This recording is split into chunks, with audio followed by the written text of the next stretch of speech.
Hello again to a lovely warm day here in mid-August. Usually Nutella will jump up on my lap as I say hello, but today she's enjoying a new chew toy right down there, which you might hear a little bit of, and I hope that just seeing me is enough for today's introduction. It has been incredibly hot here over the last few days. It's been over 100 degrees Fahrenheit, which I think is somewhere over 37 degrees Celsius, and super high humidity. It's just been so warm and sticky, so I'm really looking forward to actually having this dress and romper slash skirt combination to wear frequently for the rest of this summer. If you're new here to this channel on engineering knits, I like to focus on vintage and antique fiber crafts with a focus on knitting and crocheting, although I sometimes also throw in some sewing. So if you like things like that, please feel free to subscribe. If you don't remember, the patterns that I picked out for the dress and the romper are a 1930s/1940s dress with beautiful puffy sleeves, and for the romper it's a 1940s romper that I just really love the look of, and I couldn't wait to customize for my own long torso so I wouldn't get such an uncomfortable wedgie situation that I usually do when I try to wear rompers. A little bit of a warning, I tried a little bit of handheld footage while I was doing some of my mock-ups and my sewing this time, which I think turned out shakier than I had intended. I fixed it as best as I could, but I promise this is going to be the last time that I have this kind of shaky footage in my videos. I'm not going to do that again. In any case, let's head straight off to me working on the mock-ups for my dress and romper. Oh, I hope it's not too echoey in my bathroom here, but I just finished making the first mock-up and I love the overall shape of this dress. Look at those sleeves, but there's definitely quite a bit of alterations that I need to do, I think. I am also contemplating doing a narrow shoulder adjustment. It just feels like this hangs a little too far down where the shoulders start. Man, I need to learn how to hold the camera more steady. Sorry about that. These are the adjustments that I made. I like the shoulder placement so much better now. I might give myself a little bit more room down here because this is my natural waist and it extends a little bit further down, and I think I might need a slightly more flare there to accommodate all of my upper hip. I'm gonna attach the skirt though just to check, because I think I have to adjust the skirt top a little bit as well. But I was looking at myself in my full body mirror. I realized that I wasn't really feeling the high collar look, but I was thinking about, like, what about a square neckline? I'll try drawing it on and cutting it out and seeing what I think. I love it. You might hear the stream I'm listening to going in the background. I hope it's not too distracting. I really like the square neckline. I think I'm gonna go with this. I think I need to straighten it out a little bit, but that'll work on the final pattern pieces. I'm very happy with this. Here's where I store all of my patterns, whether they are printed and cut or factory fold patterns. So the reason I took this out is because I need to really modify the dress pattern based on the modifications that I made to the mock-up. So the first thing that I'm gonna do is, I guess, seam rip apart the mock-up and then take it pattern bit by pattern bit to match up my alterations with what I want to have on the final piece. Thank you. Our original blast front pattern piece that we used to cut our pattern.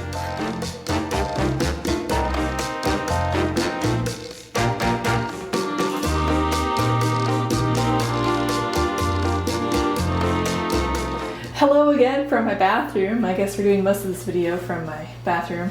I'm mainly checking the fit, and I love it. I think it's gonna turn out perfect. I'm not lining the sleeves, so I don't have to make any sleeve linings. I'm gonna take the top and the skirt portion apart again so that I can add the lining first to the inside of my outer layer of this dress and then attach the skirts to it separately. Hopefully we'll have some slightly more interesting things to show you rather than just me posing in mock-ups and linings in my bathroom.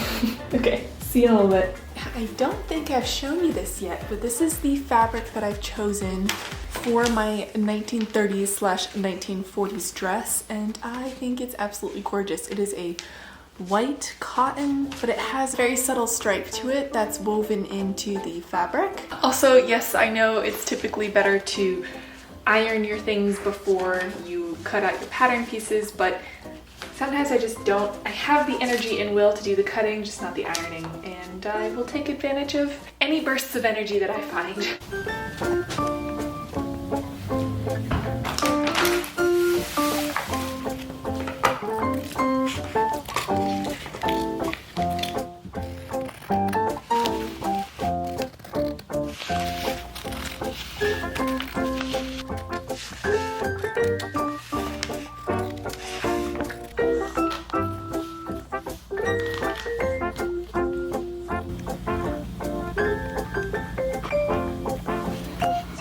finished cutting out all of the pieces. Now all I have to do is transfer like the dart markings and the notch markings to all these pieces, and I can start sewing them together.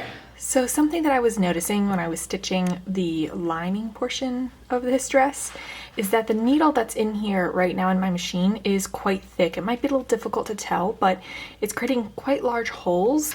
And let me go grab a new needle. Now this is the needle pack that I grabbed it from. They do sell new needles like this. I also have antique Wilcox & Gibbs needles. So here's the Wilcox & Gibbs pack that I have, which is 25 needles of the number 3.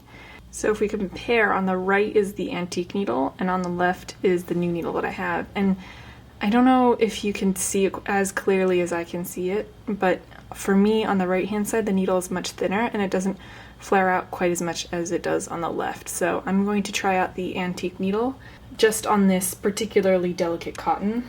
I don't usually use antique parts, but sometimes, you know, they were made for different purposes. What's important is I can't just use any kind of sewing needle on these machines because they need a specific groove in them in order for the chain stitch machine to work. So I can't use modern sewing machine needles. That's kind of the one catch with this guy, is you do have to make sure you have the right equipment, though I love the machine regardless.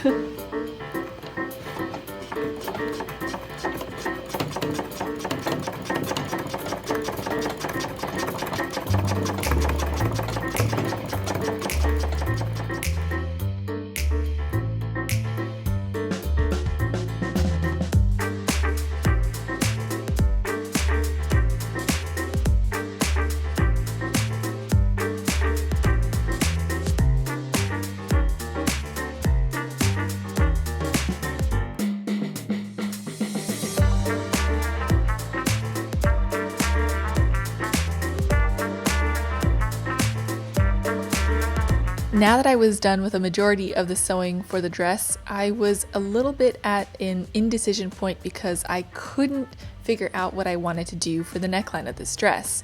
I had a few choices of trims, like this cotton picot edge, or I had a slightly more satiny finish eyelash lace edge that I could add, or I could just leave the neckline completely untrimmed. Thankfully, with the help of a poll that I asked to my patrons on Patreon, I was able to come to a decision together with them to add the eyelash lace for the trim, and that means that all of my finishing touches were decided on for the dress, and it was time to work on the romper instead. Okay, so the mock-up of the romper is done and it's on. I don't know if you can tell by the creases here, but there were some points where I had my legs in the bottom, but I couldn't get the top over my head, or I had the top over my head, but then I couldn't get my legs and I was like trapped in my romper. I think there's a few things that have to be fixed, and I think that's pretty apparent from what you can see. So here is the waistline of the garment, and then this here is my natural waist. So I always say I have a long torso, and it means that it makes it difficult for me to wear rompers because it makes them uncomfortable, and I think you can tell, first of all, I could barely get this one on. And second of all, in the bottom region, because I have quite the wedgie all around, which is not flattering, but also more importantly, not comfortable at all. Okay, see you in a bit when I modify the waist. I ended up having to add a whole 2 inches to the waistline. It now sits, it's still, yeah, it's just about at my natural waist, I would say. And oh my gosh, it is so much more comfortable. I don't know if you can see, let me step back. Yeah, this is so much more comfortable, and I feel that it also looks so much more flattering when I wear it like this. And I have a final fabric here. I went with very light fabrics, but I love this one because it's almost like a border or edge print, but it repeats every once in a while. So what I'm gonna do is I'm going to start the pattern here at my waistline with the flowers going up for my torso. And rather than repeating it again for the shorts, so having like 2 the same pattern going the same way, I'm going to have the waist for the bottom part of the shorts here, and then the flower pattern flowing down. So it'll almost look like an explosion of flowers from my midsection. Let's start with the lining slash mock-up number 2 of the romper. I am so pleased with how this is turning out. I really like that I put the lining in. And now I'm gonna work on the shorts portion. I've added the bottoms and I'm so happy. There's one thing that gives me pause and I kind of feel like I want to put these straps just a little further out. I put them exactly where the strap markings say to go, but for some reason I'm wanting to put the straps a little further out. I'm going to keep it as is for now and wait to hear what you all think, but for some reason visually my brain is saying maybe the strap should sit here rather than a little bit closer, but with the bottom piece attached, it just feels so comfortable. I don't know, I could wear this all day. All that's missing on this one is for me to add the zipper and to add the skirt. So I think that's where I'm gonna stop for today and check in again tomorrow and see how far we get. So I have a slight problem that I'm just now realizing is gonna be an issue for the skirt that's supposed to go over the romper set. And that is that I had originally laid out all the pattern pieces before I cut anything out to double check that I had enough fabric, especially because this is a patterned fabric and I wanted the pattern to lay in a very specific way.